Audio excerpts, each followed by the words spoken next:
I have some questions about this. Number one, if tariffs are so bad, then why isn't the economy of China, Vietnam, India, and Europe crashing? Because they have tariffs up to 200, 300 in some aspects like Canada, but 20, 30%. So why aren't they having a discussion in China or Europe?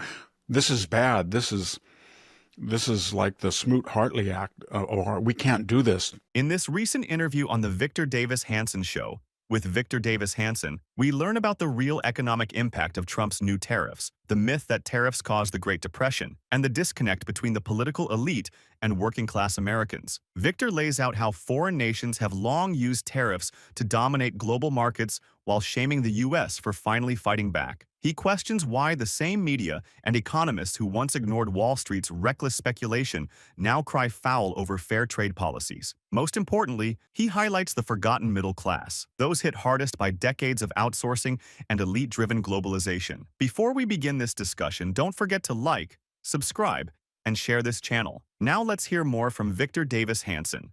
Classical libertarian economics say tariffs are terrible, Europe. Why aren't they having that internal discussion? But they're not. Apparently, they think tariffs are very good. It's only our tariffs that are bad. That's the first thing. The second is they keep saying Great Depression, Great Depression, Great Depression, Depression, Depression, Depression. You're going to cause a depression.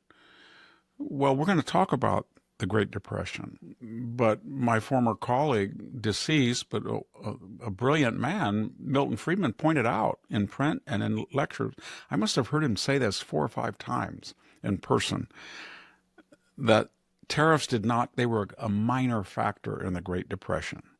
Most of it was monetary policy, too few dollars. There wasn't enough money, and people were hoarding money, etc. But his other point was it was wild speculation in Wall Street. So my point is that the more Wall Street lectures us about depressions and tariffs cause depression, I want to say to them, no, you did. You caused depressions because you had wild stock swings. Does anybody believe some of these stocks that are being offered to the public are actually worth that? If you look at the actual earnings of companies and you look at their stock valuation, they're way off. So they are just headed toward a reconciliation, a reckoning. It's not the tariffs that are going to cause it, and it didn't cause it in the Great Depression. The other thing is, what I don't understand, maybe you can answer the question, Sammy, is simply this. Why is the world not angry at the people who started the tariffs and have asymmetrical, but they're angry at the target that is finally replying? We're going to be a patsy for long because we think it's 1947 forever. And we're right after World War II, flush with cash, and we're the colossus striding the entire world, and that's in perpetuity? No. The other thing is that I don't understand, is the word tariff even appropriate? So I'll give you an example. If Europe has a 10%, 8% tariff on cars, and we say we're going to do the same thing, is it a tariff, or is it just, are we just doing what you do? What I'm getting at is tariffs classically as defined, and we're going back to the Smoot-Hartley Act, they were 40 and 50%, and they were unilaterally on the United States to protect industry after the 1930, after the stock market crash. These aren't unilateral, preemptive, provocative tariff. They are a reaction, and they're reciprocal. So I don't even know what they're saying. It's like we're on autopilot. We just say, we don't believe in tariffs, but all we're going to do is whatever tariffs you have, it's going to mirror image you. So it's your tariff. So Canada, if you have a 258% tariff on American butter, it's autopilot. We'll do the same to you. And if you don't, we won't. But we're going to be completely on autopilot, reactive. And that's pretty much what we are doing. I don't even think tariff is the right word for it. And the other thing is, they keep talking about the Hartley Act in 1930, but if you look at those tariffs, like I just said, they were astronomical. they weren't 10%. They weren't even 25. They were 40 and 50%. And this is a whole different world right now. I'm more worried about the stock market being overvalued and a whole generation of young people between the two coasts that are not getting married, they're not having children, they can't buy a home, they have not had a rise in real wages from 2015, from 2005 to 2017 until Trump came in, there was no rise in middle wage adjusted for inflation. What good does it do to dump all this stuff, free trade stuff, from China and Vietnam, for example, and Mexico in the United States and say it keeps consumer prices down if wages haven't risen commiserately? So we don't get any break by cheaper prices if the wages are flat. And I don't mean California artificially raising the minimum wage and driving everybody out. I'm talking about free market economics. And wages have not gone up, and they haven't gone up because people are outsourcing and offshoring. So there are cultural, economic, and social considerations. There's a reason why we're losing not just the cartels' machinations, but there's a reason why a person takes a drug. There's a reason why the suicide rate is at record levels. There's a reason why males of the working classes between 18 and 30 are completely a lost generation. And it's because they don't get up in the morning and think, I'm going to build a plant, I'm going to build a natural gas generator, I'm going to and I'm going to get an adequate wage, and I can buy a house. That's been gone. So this is a class thing. It really is. Donald Trump, mirabile dictu, I can't believe he did it.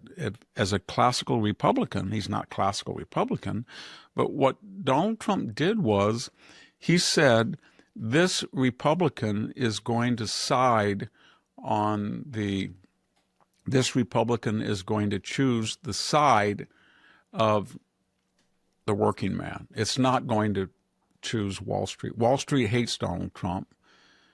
Have you ever seen anybody in this audience that's watching or listening? Has anybody ever in their wildest imagination think that Democrats would be on the floor of the Congress blasting Donald Trump and worried that Wall Street's going to be hurt and not talking one word about the working classes that are all for this because they think finally somebody's listening? And the final thing is, has it had any effects? Donald Trump says $4 trillion in foreign investment. The figures I've seen are commitments. They're not actualizations yet, but $3.1 trillion. If that comes in, $3.1 trillion, there'll be millions of jobs that come in here for people to avoid these tariffs. Because he's just saying, if you come in the United States and you want to help us, you can keep the profits.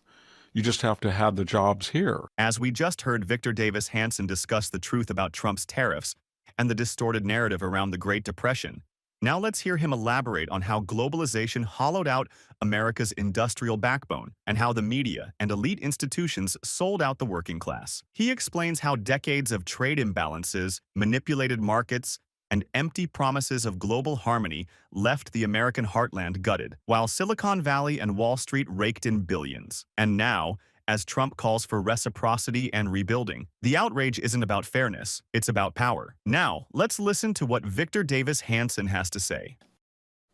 I would say most of them are probably against them because it's in the media.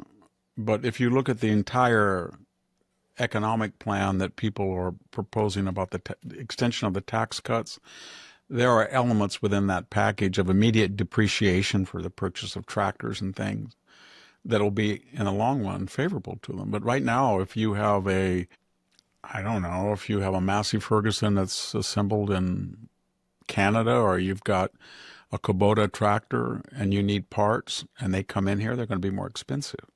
I don't know how much people are talking about, but in the case of a house, it might be $10,000 more to pay the extra price on bolts and nuts and nails until domestic production either increases or those companies decide to put those factories here. That could be done very quickly because there's so much unused manufacturing places in the Rust Belt. You could have a Japanese company go into Michigan or Wisconsin or any of those places. They'll probably go into Tennessee or the South because of the unions, but they can find all of these abandoned places, fix them up, or build new ones. They could do it immediately. Within a year, they could do it if they wanted to. But the thing about it is, I have 40 acres of almonds, and it produces, I don't know, in an excellent year, almost 3 tons. We're talking about 120 tons. It's not very much, but we have 1.1 million, maybe it was 1.5. I think it's down to 1.2 million acres of almonds. And tariffs did not make the almond price collapse. Overproduction did. And so what happens is if you have almonds or walnuts or pistachios or raisins and they go down to the port of LA, the Koreans, the Indians, the Chinese just go along with clipboards and they look at all of the cargo ships. They look at the cargoes, the big crates, and they count them and they think, what is the shelf life of a pistachio? How long has it been sitting here? Oh, in about 6 months, we'll offer them 75 cents on the dollar. That's what they're doing because of overproduction. And they have tariffs too. Anything that competes with their agriculture, they have tariffs. And one final thing, this idea, that post-war idea, is so ossified that we take the hit and we allow these countries to create these production, assembly, manufacturing centers, and then we take American capital out of the United States and develop them over there in these centers, and then they send it back here cheap. And this process then is going to make these countries like Vietnam more affluent or China more affluent. Now I'm parroting George H.W. Bush and Bill Clinton. And in that affluence, they naturally appreciate the beauties of Western style free market capitalism and, more importantly, democracy. And I have seen zero proof of that. The more we gave concessions to China, the more they rigged their markets and dumped product here below the cost of production. They manipulated the money markets. They stole copyrights. They stole patents. They ran up deliberate surpluses. They didn't believe in capitalism, free market economics. They believed in Napoleonic mercantilism. And did they ever liberalize? Oh, Tiananmen Square was because, I remember this, Tiananmen Square, that was because of the new affluent growing awareness. No, it just made the Chinese, all globalization did to the Chinese is make its military almost the equal of ours. And Vietnam is still run by communists. I haven't seen any of that. They think Mexico all of a sudden, they've got $177 billion surplus and there's no cartels, there's no corrupt judges. No. There's no proven demonstrable connection between greater affluence based on mercantilism and then a automatic or a predestined transition to democracy. That's what we were told.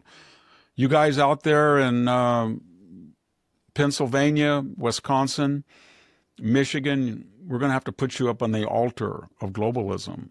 And you can just go to 7-Eleven and be a clerk or work on the internet, in sales or something, because your jobs were overpriced. You were getting too much, so we outsourced.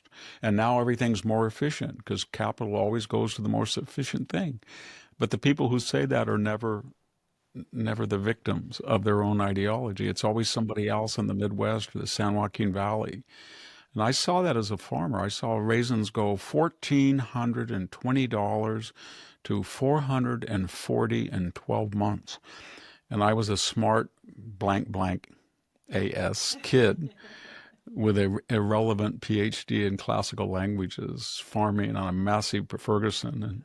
And everybody around me, my Mexican-American friends, would say, Victor, where did you get a PhD? Are you a better pruner than I am? I can prune 200 vines. I don't think you can do that. What did they teach you over there at Stanford? That's what they would say to me. And I'd say, you got a point. And they said, who is the fool, you or me? And I said, I am.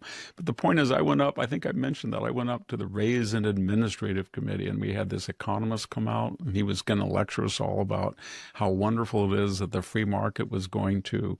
And I said, Greece and Turkey are now in the EU, and they're dumping product below. They're getting about, you're a baker and you want to pay $1,400 for American ton of raisins, or you want to pay $800. But they had actually, the real costs were triple ours because of their regulated economies, but the EU was subsidizing it, so they were dumped here. And I said to them, they have no defense. We're paying for their NATO budget big time in the 80s. And I said, we just bombed Libya, Gaddafi. And you know what?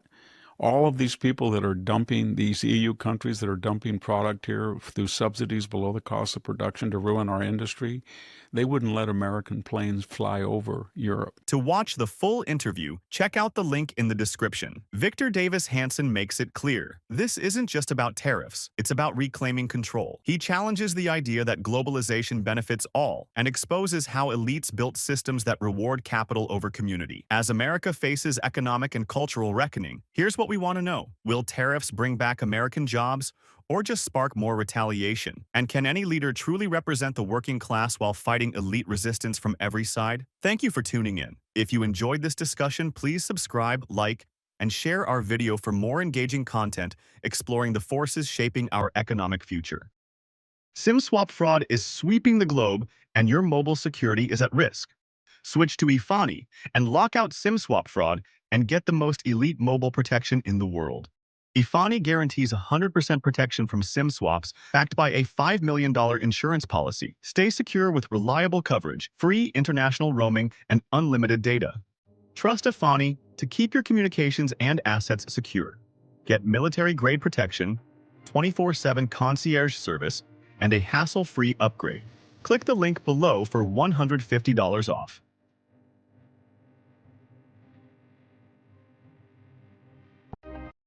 Thanks for watching. Help support this channel and receive exclusive offers from one of our partners located in the description. We'll see you on the next one.